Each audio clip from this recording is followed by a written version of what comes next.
8:47, you getting out the door here, it's just hard, but this is one of those days, mental focus, just we got to stick with it here for a little longer. Yeah, just a few more hours, really just a few more hours, and then most of us will start to climb above freezing, which is we haven't done in about 4 days or so. So that, we're headed the right direction, but still a brief period of freezing drizzle possible this morning as we look from downtown Tulsa. See, you saw that on the horizon, just a little peak of sunshine. Looking down kind of on the roads and Jinx from the First Oklahoma Bank this morning, you can see how those have mostly cleared off. Might still be a slick spot or two, so just be smart, use some caution. Here's a look on radar right now. Just kind of patchy drizzle. Oklahoma City Metro to the west had some big travel issues overnight early this morning. We had some pretty slick conditions in the early pre-dawn hours across Creek County, Highway 51, Highway 33 corridors. Those should be improving at least a little bit now. Southeastern Oklahoma, south of I-40, Pittsburgh, Haskell, Latimer, LaFleur counties. I know you had some ice accumulation last night. There's still some sleet-packed roads down there, so travel carefully. A little patch of freezing drizzle just west of Wilburton. And then we do have a little area. I mean, this is very, very light, but light freezing drizzle on the Highway 75 corridor about Mounds, Liberty down to Beggs and Okmulgee. Brandon Wells driving that stretch right now. Again, Brandon's been doing a heck of a lot of driving for us last few days.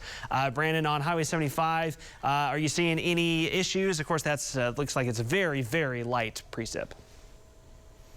Well, Stephen, here near Liberty and 75, no, currently we're not getting any precipitation, and we've jumped up to 31 from 29 here in the past hour or so. The roads are just the roads are actually dry here right now, and travel seems to be moving along just fine, but we're going to monitor these things. Stephen. All right, Brandon, appreciate it. Yeah, and as he mentioned, jumping up to 31 degrees, even if we're not at 32 yet, 31 makes a big difference over, say, 29 as far as, some freezing drizzle not being able to freeze on contact as efficiently. So even if we can nudge to 30, 31, 32 degrees, that will make a big difference. Now, we're still keeping an eye on this patch of steadier freezing rain coming out of central Oklahoma. There's Norman, a little bit of icing there. So Shawnee, Tecumseh, Seminole, we woke up. This is heading into Hughes County, and then eventually may track into portions of Pittsburgh County in the next hour or two. Now, again, temperatures will slowly climb, so the further we head into the day, once we at least get to 32, that would just transition over to cold rain. But we still got to watch that little area just south of Okemah for the next few hours as that tries to drift into southeastern Oklahoma. Still, most of us below freezing, upper 20s around Bartlesville, low 20s in Coffeyville, about 30 Tulsa to Pryor to Tahlequah, 30 in McAllister as well. So we just need a couple more degrees, and we can at least eliminate the freezing precipitation threat. Morning lows, of course, the last several mornings have been very cold. Tomorrow morning will be another frigid start as we're in the low 20s. But then look at our morning low trend over the weekend into early next week. Those start to thaw out significantly, and so do the afternoon highs. This is kind of compared to normal for the next several days. Next normal high would be low 50s. Look where we are headed over the weekend, and by Monday we are soaring temperature-wise yet again.